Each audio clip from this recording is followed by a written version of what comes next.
we have a real chance at this new world order. Pentagon. The day before 9/11, Secretary of Defense Donald Rumsfeld declared war, not on foreigners. The adversary is closer to home. It's the Pentagon bureaucracy. Fail to adapt. And the fact that they can fail and die is what provides the incentive to survive. But governments can't die. So we need to find other incentives for bureaucracy to adapt and improve. The technology revolution has transformed organizations across the private sector. But not ours, not fully, not yet. We are, as they say, tangled in our anchor chain. Our financial systems are decades old. According to some estimates, we cannot track $2.3 trillion in transactions.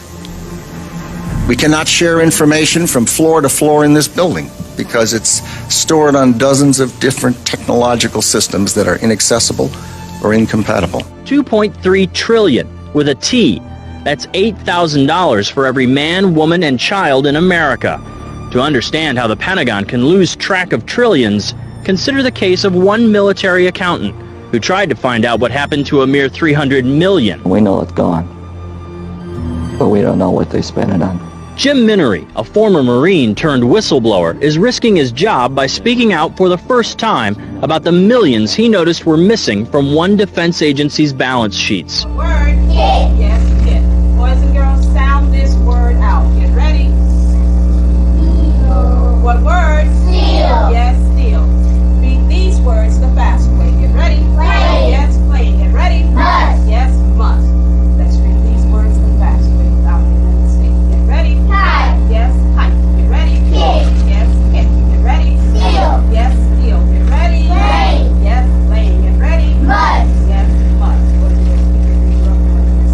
Open your book up to lesson 60 on page 1.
Israelis again very much engaged in spying in and on the U.S., who may have known things they didn't tell us before September 11th.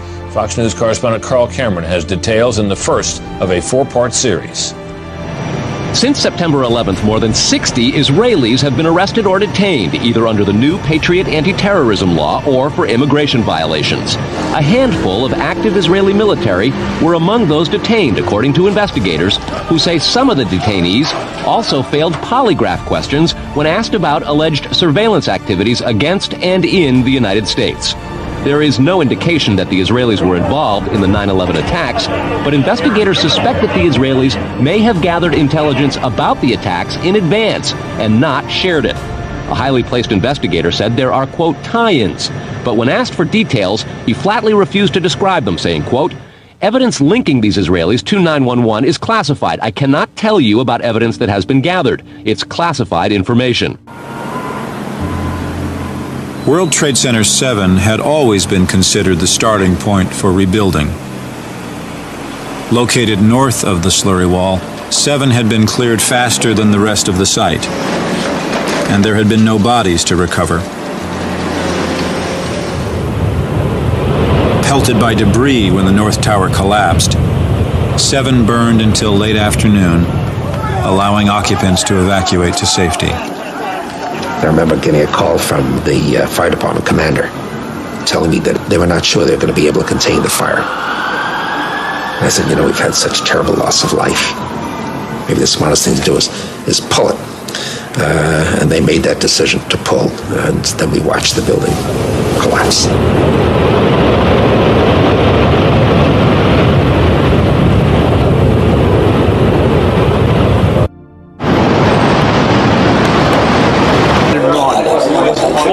Instead of popping out. It was if they had detonated. If they were planned to take down a building. Boom, boom, boom, boom, boom, boom, boom. All the way down. I was watching it and running. Floor by floor instead of popping out. It was if they had detonated. If they were planned to take down a building. Boom, boom, boom, boom, boom, boom, boom. All the way down. All of a sudden, it was like bang, bang, bang, bang, bang, like bullet shots. I saw from the corner, boom, boom, boom, boom, boom, boom, boom, boom, boom. Just like 20 straight hits. Just went down. And as the bombs were going, people just started running, and I sat there and watched a few of them explode, and then I just turned around and I just started running for my life, because at that point, the World Trade Center was coming right down from the corner. Boom, boom, boom, boom, boom, boom, boom. The whole building just went. And as the bombs were going, people just started running, and I sat there and watched a few of them explode.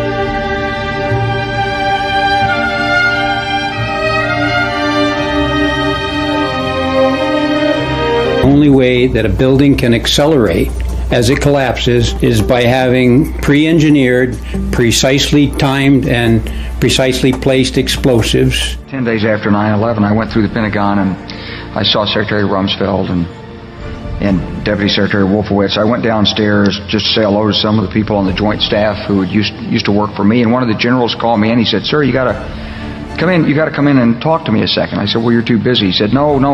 He says, "We've made the decision. We're going to war with Iraq." This was on or about the 20th of September. I said, "We're going to war with Iraq. Why?" He said, "I don't know." He said, "I guess they don't know what else to do." So I said, "Well, did they find some information connecting Saddam to Al-Qaeda?" He said, No. He says, "There's nothing new that way. They just made the decision to go to war with Iraq."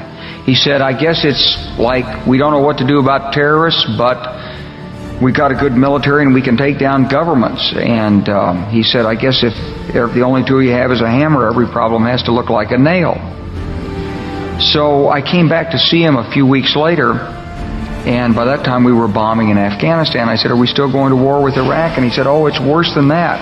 He said, he reached over on his desk, he picked up a piece of paper, and he said, I just got this down from upstairs," meaning the Secretary of Defense's office today, and he said, "This is a memo that describes how we're going to take out 7 countries in 5 years, starting with Iraq and then Syria, Lebanon, Libya, Somalia, Sudan, and finishing off Iran." I said, "Is it classified?" He said, "Yes, sir." I said, "Well, don't show it to me." And I saw him a year or so ago, and I said, "You remember that?" He said, "Sir, I didn't show you that memo. I didn't show it to you." Minutes since this report began, the Pentagon has spent nearly $2 million, and it may never know where 25% of those tax dollars went.